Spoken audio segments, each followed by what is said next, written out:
in many circumstances, and this is particularly important for sisters, sorry for not being sufficiently politically correct, but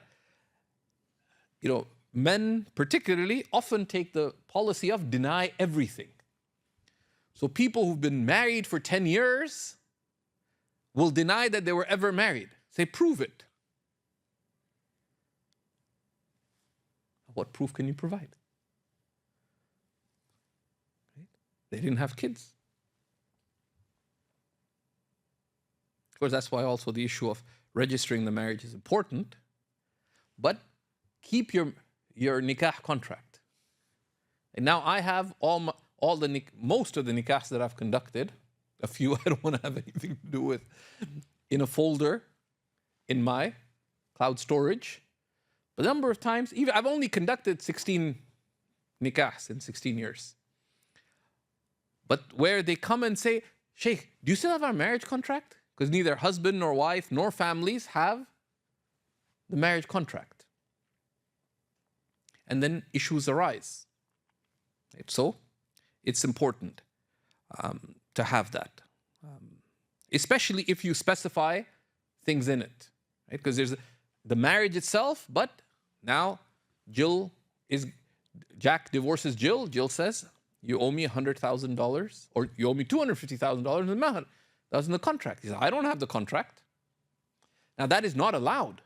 You cannot, that's considered to be one of the greatest enormities is qawl al-zur, is a false attestation, false speech, which is to say a lie by which you deny another their rights, or to say a lie by which you take the rights of another.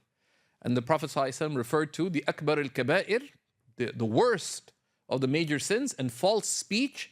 He said it and said, "Ala wa qawl az-zur, ala wa qawl az-zur, ala wa qawl az-zur." And he was sitting back, sallallahu alaihi wasallam, and he leaned forward, and he's saying with so much concern that the Sahaba said, "We wish that he would stop saying it." One, because of how much he was exerting himself and how scared they were, lest one say an untruth by which someone's right was taken. So the witnesses are important because elements of the marriage could be contested. And elements of the marriage agreement could be contested. So no, I never agreed to this. And then they'll say, but it's there in the marriage agreement. So we have two witnesses. Yeah, your father and your brother. Right? So then you can't really do anything about it. And never assume that the other person will be nice. And the human being is defined as a rational animal. When anger or negative emotion takes over, they're no longer rational. So what remains is the animal. And the default is that the angry animal will scratch and claw. And they'll bark and bite. So beware. That's where law preserves human dignity.